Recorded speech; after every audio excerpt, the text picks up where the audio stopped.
Anaman Мастер Кунг-Фу مثل جنگاور اژدهار مثل مستر ایپمان مثل بروسلی حرکت دارم کسی که با من سر به سر می شود آنها زورش نشان می دهم سریوزنا؟ نه من شوخی کردستم من обычный художником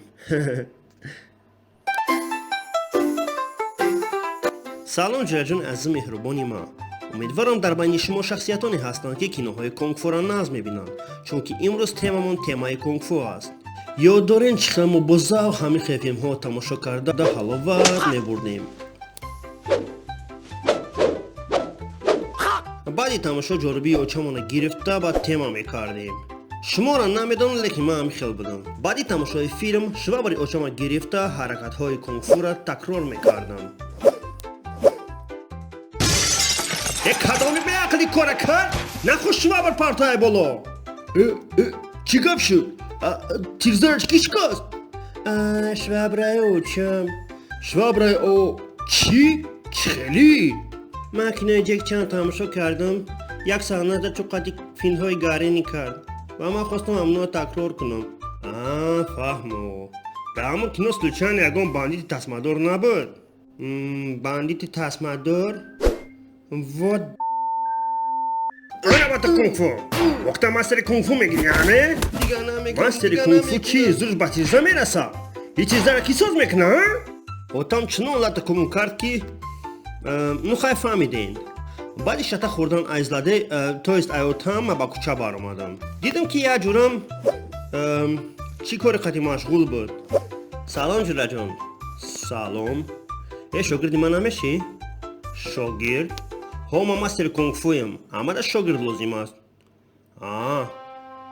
مایلش آنا بعد ما ترینیروفکا را سر کردیم حتی میتوانی با برنامه واژه آموز انگلیسی را مشق کنی واژه آموز این برنامه تاجیکی است که با تو کلمه های انگلیسی را با تاجیکی ساده کردن میفهماند 18000 کلمه از 38 کاتگوری 8 نموده مشق طرز درست تلفظ کلمه ها و بطل هست که با بازی انگلیسی را یاد میگیری ورزش مکتب خانه نقلیات عائله و دوستان طبیعت لباس ها کار چیزی خواهی کونگ-فو در کینو کار میآید انگلیسی باشه در همه جا برنامه واژه آموز را با آن همین کاری کد یا با سلکه در پایان ویدیو بوده رایگان سکچت کن و کلمه های درکاریت را از یاد کن خشکی باشد دوام میتیم انا همین خیل دستت دراز کن راست به اون نجم مایلی یکون کس این خیل جنگ نمیکنه تو میخوای مثل بروسلی شوی راستی گپا بگم خیردم تا گیران همین خیل بیست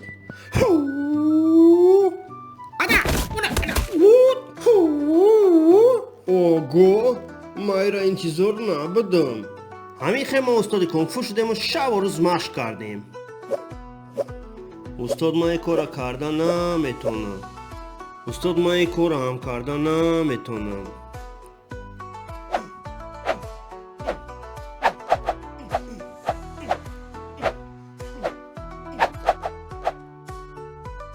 استاد من این کار هم کردن نمیتونم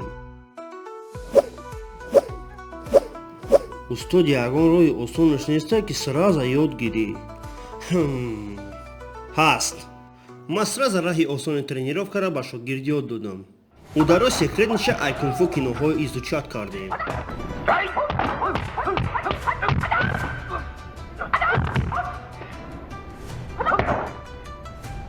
баъд ай таҳти дил 6 тамон тренировка кардем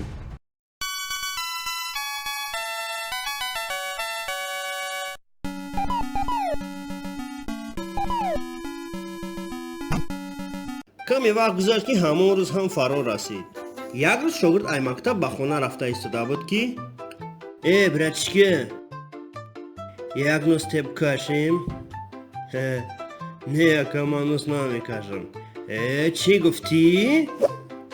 تو کی را حقارت داری؟ من حقارت نکردم با حقارت دارم؟ نه من دوری دویدم که خلاص کنم لیکن دیر شده بود ای بی خودشین ما را حقارت کرد زورت با کودکان میرسه چی؟ من ترا با رقابت دعوت میکنم سریوز نه؟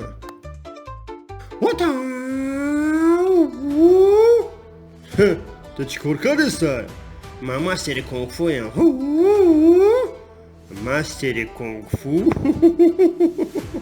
اینقدر زور باشه قطعی ما سر بسر شد؟ وقتی که نزدیکم شد اگر بگفتم پشیمان شدم.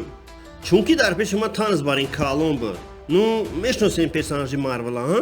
من استوی که گرفته با جنگ تیار شده بودم که یک تم زد و در رنگ بیتون بود.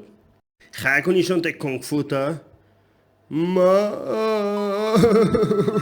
یک اودارم زد با همین جنگمون تمام شد. غم نخشو گید. این روزها با سری همه میآید. آها. فیلم‌های کنگ-فو نه تنها تماشا بابند، بلکه یک صنعت جنگی عجیب و الهام بخشند. من فکر میکردم که کنگ-فو برای جنگ است، اما در اصل کنگ-فو این صلح در دل توست. دوست من دیگر نخواست که با من کنگ-فو را ادامه دهد، اما خود من خواستم. صورت‌های بروسلی، جکی چان، جت لی را یافته برای خود کالکسیون میکردم و با خود میگفتم که یک روز نه یک روز من مثل همینا میشم. هر روز در ویدیو سالن فیلم‌های جکی چان، جت لی را تماشا میکردم. از آنجا برآمده با ضعف خانه می آمدم. دیگر شب را اوچه من نمی گرفتم، بلکه رسمشون کشیده در دیوارهای خانه آویزان میکردم. از کنار بسیار تماشا کردن من در قصه های جالبی خود را نوشته بودم. بیایید برای شما یکی از آنها را نقل کنم. کنگ-فو خرگوشک. در یک دهه خرد خرگوشک زیرک با نام میمی زندگی میکرد. او هر روز کنگ-فو مشق کرده و میخواست که چمپیون شود. یک شب یک پلنگ خشمگین و بزرگ به دهه آمد. او با پنجه های کلانش درختان را شکسته و خانه ها را ویران میکرد. خرگوش های دهه ترسیده و خانه های خود را ترک کرده بودند. اما خرگوشک میمی نمی ترسید.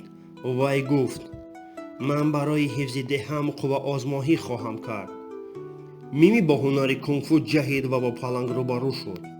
با لغت‌های آبدار میمی پلنگ را به زمین افکند. پلنگ حیران شد و گفت من نادرست کردم، دیگر نمیخواهم بدی کنم. از همان روز پلنگ دوست دهه شد و با خرگوشک میمی کنگ-فو مشق میکردند. دهه آرام شد و همه خوشحال بودند.